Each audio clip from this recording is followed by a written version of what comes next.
אני יכול להרוס לך את כל ההגדרה של שמחה במשפט אחד. יאללה. אם משהו בחוץ גורם לך להיות שמח, הוא גם יכול לקחת לך את השמחה. וזה אומר שהיא אף פעם לא הייתה אמיתית. מה זאת אומרת? מוזיקה משמחת אותי. אז כשנגמרת המוזיקה, נגמרת גם השמחה. טוב, אז חברים, כסף, הצלחות. ואם זה נעלם, אתה תלוי בזה כדי להיות שמח. השמחה שלך תלויה במשהו שלא באמת שייך לך. אז מה זה שמחה אמיתית? שמחה אמיתית מתחילה דווקא בענווה. לא בלחשוב שאתה אפס, ולא בלהכחיש את הכישרונות שלך.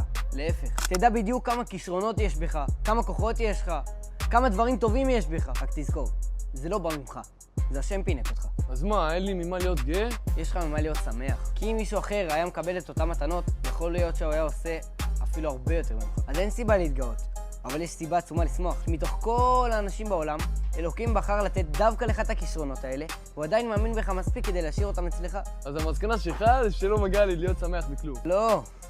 המסקנה היא לא לחיות בתחושה שלא מגיע לי. המסקנה היא לחיות בתחושת תודה.